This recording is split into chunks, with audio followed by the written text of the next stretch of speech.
Polo, the sport of kings. Welcome to Ascot Park Polo Club, set in 120 acres of magnificent rural countryside near Windsor. Established in 1976, it's the largest polo training academy in the world, each year teaching over 2,500 people to play. It's home to the unique Learn to Play Polo experience. Polo is growing. We've basically spent the last 30 years developing and encouraging more people into the sport. It does have an image of being exclusive, elitist, and the problem is that the majority of the public only see polo when it's being played at the Cartier or the Gold Cup, which is absolutely fantastic, but it really equates to Formula One. What we have over here in England is 95% of polos are always played at the grassroots level, and this is the level that players can come and literally off the street, never been on a horse before, pick up a stick, learn to ride, and take it from there. We're going to swing down and actually try and It's all about enjoyment and fun, and whatever age you are and whatever standard you are, you still derive a huge amount of fun from the whole deal. Ascot Park specialises in putting on these unique corporate Learn to Play days where 200-300 people, or even groups of 8 and 10 people, can come down and learn the intricacies of the sport. So we go through the hitting, the riding, the theory, and then everyone at the end of the 2-hour session actually gets to play in their own chukkers. The name polo is derived from the Indian pulu, for the wood from which the ball was made. It's now made of plastic, and the word chukka comes from the Indian word for a circle or round. One of the fantastic things about the sport is that the sporting CV required to play it is unlike any other. You have to be able to know the horse, be a good horseman. Your hand-eye ball coordination has to be second to none, and you also have to have the ability to anticipate and play a ball sport. And to a certain extent, it's a lot like a game of chess. What's going to happen next? And you have to go to where that play will be, because the game happens at such a speed to follow the ball around the actual field all the time. Chances are you won't be able to get to hit it. So usually you probably have around 4 to 6 chukkers a game, and each time a chukka happens, you change your horse, because the horse has to gallop, canter and gallop for 7.5 to 10 minutes, which is a long time when you think that the average you go to the races and a horse there goes flat out for 2.5 minutes. So the horses here, the level of fitness has to be unlike any other horse. There are 2 umpires watching the game from different angles to ensure the rules are upheld and there's no dangerous play. Each team has 4 players. Number 1 is normally the attacker. Number 2 is also an attacker but is the stronger player. Number 3 is a midfield player and the best player around whom the team revolves. And number 4 is the back and main defender. All players must play right-handed. Safety is paramount. Hard hats are compulsory. Knee pads and gloves are worn and the boots have to be brown. The mallet ranges from 50 to 53 inches in length, depending on the height of your pony. With the game speeding up, players at the top level can have as many as 2 ponies per chukka. That's 8 ponies plus some spares. They have to be fit and agile, and even the best players are only as good as their ponies. We're here today for the City Championship event. As a company, they have a wide range of sports. Polo was a natural fit. The aim was on one side, was to bring people into polo. We've had a lot of people come down for open days, etc., try polo for the first time, and then really show them what they can achieve. All the guys playing here, minus the professionals, there's one in every team, all work in the city. The overall aim is to increase participation in the sport. The teams today are a mixture of amateurs and professionals with a variety of handicaps. The highest handicap in polo is 10, reserved for only the very best players. This player is then known as a 10 goals player, meaning he gives 10 goals away to the opposition. The players here today are in the 1 to 4 goal region, with a couple at -2, meaning they receive 2 goals. Today's teams have equal handicaps, so they'll start at 0-0. Well, our team is really founded around a Argentine fellow who's the most talented fellow. He's 4 goals, Antonio Mazzoro. And then the rest of us we have an amateur from the city, but he's 2 goals, so he's quite good, Tristan Campbell. And then myself and Mike. In terms of the opposition, it's Will Hine and Alex Brody, 2 extremely experienced people. Will has been around forever in the sport. Very strong player, very evenly matched team, so it should be good. If you see me go to the ball, you drop, just forget the ball and go back.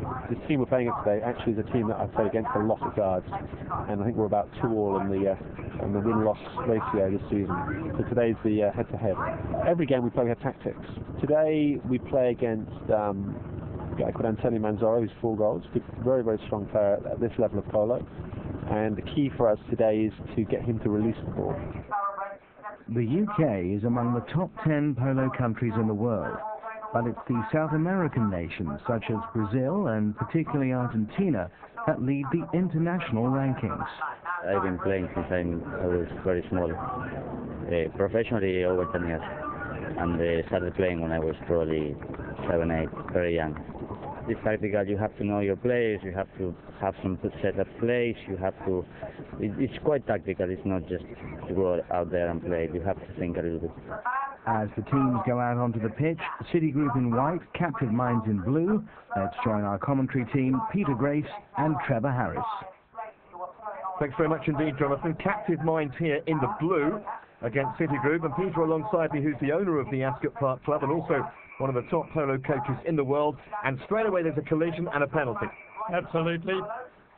Tristan Fillmore coming down the line had the right for that ball, and Will Hine coming across, as you saw, got in the way. Tristan under control, checked up and just claimed the line, and now we have a penalty, 340-yard penalty, which is an open goal. Antonio Manzoro going to take this, and we have a horse that will come across. This is a great defensive kick by Will Hine's pony, and he manages to keep that ball out of the goal. A very good bit of luck there, and often it happens in the game. A captivated crowd as we move into the second chukker. Still scoreless here. Antonio Manzoro manages to pick that ball up. He cuts it down towards the goal. He's going straight down the line of the ball. He gets it up in the air, beautifully hit on the near side, and he's put it through the goal. Great goal by Antonio Manzoro. So the Argentinian breaks the deadlock. He was always going to be the danger man for Citigroup this afternoon, and in fact they quickly added to their lead. So 2-0 here, and every chance for the third. It is Manzoro again, Peter. Yes, he just tapped the ball wide, and up goes the flag. Another great goal, and it just shows you the ball control that these guys have at quite high speed sometimes. Well, Captive Minds having to defend again. Hasn't really got the job done there, Will Hine. Yep, he went over the top of the ball, and it's under the neck now, and up goes the flag again from Colin Church. He scores a beautiful little tap shot under the neck. We were expecting this to be quite a tight contest. It's 4-0 now. It's quite staggering that actually the white team get away to such a good start, I must say. Bit of a scrimmage on this near side. Alex Brody on the line there, and as you could see, the whistle blew. Here comes Will Hine in to take his 60-yard penalty. He goes for the big drive. It's right down the middle of the ground. They can't meet it, and through the goal. And that puts Captive Minds on the board for the first time. Yes, they needed that. 4-1 now then to Citigroup. And here's Manzoro on the charge again, Peter. He's starting to dominate the game. Alex Brody's trying to hook him, and he just misses that hook, a crucial hook there. Now he goes for a backhand, beautifully checked up Manzoro, going under the neck. He taps the ball, it's down towards the goal. He's appealing for a foul. Blue player on the near side gets that back shot, crucial play. Here's a lovely little play on the near side, but you can see a foul right there. And Manzoro comes across the line, and the 2 players now, they're getting stuck into it because the umpire was a bit late with the whistle with that. Will Hine making his point very forcefully to the umpire. You can't cut across the line that the ball's travelling. That was the problem. That's right, absolutely. Beautiful check up with the horse there. And this shows you that's a near side correct play. Here's the foul right there. Manzoro coming right across that line.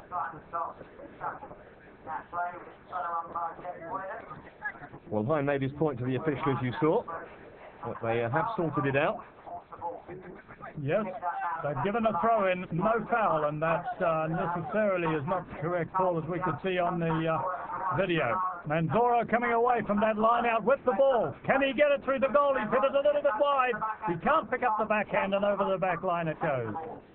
Just about the first thing that hasn't come off for Manzoro this afternoon, as we see the traditional treading in, when the spectators stamp down on some of the divots that have been caused so far in the first couple of chuckers. So that's original from TV chef Ainsley Harriott. Very traditional sport, polo, Peter, isn't it? Absolutely. Not the right shoes to wear during the tread-in, I wouldn't have thought, but they line up after the tread-in. The game always starts with a throw-in. Will Hine on the ball. As you can see, the horse dribbles it, but Will waits, takes the next shot, gets it under the neck, and he dribbles it down towards the goal, and he gets the goal. Up goes the flag. Whatever they said during the interval appears to have worked. It's 4-2 now with that Will Hine goal. Antonio Manzoro dribbling the ball and Will waiting for him. Goes for the big shot now. It's driven right down up the ground. Colin Church, near side, beautiful shot. Picks up. He's away. Can he get the next tap through the goal? All the way. Beautiful goal from Colin Church. That's a great goal. And it also re-establishes that 3-goal margin. Citigroup are well in charge here in the third chukker. Manzoro under the neck. On the near side. Beautiful bounce off the board. Will Hine got the next line. Little tap back shot. And here we have Alex Rayner who gets the whistle. You can see he crossed the line, took that ball on the offside instead of the near side. Right here. And we'll take the whistle for that. Okay. Tiny little play there. Manzoro, control of the ball. He taps it around behind the pony. Now he's away. He's broken out. Who's going to pick it up on the near side? Nobody. Manzoro, a beautiful goal there. He times that little last tap shot through the goal beautifully. It was all his own work. As we move now into the fourth and final chukker, 6-3. Captive minds have pulled one back but still training. And Alex Brodie has taken a tumble, Peter. Yes, his horse just stopped stone dead and he lost his balance and did a beautiful cartwheel backwards. Okay, we've got Will Hine tapping the board. It's off a pony's leg. Nobody can pick up the new line. And somebody's nosedive. That's Derry Guy. They're falling like 9-pins at the moment. Absolutely. Just shows you that when the horse goes into reverse, the player's not ready for that balance.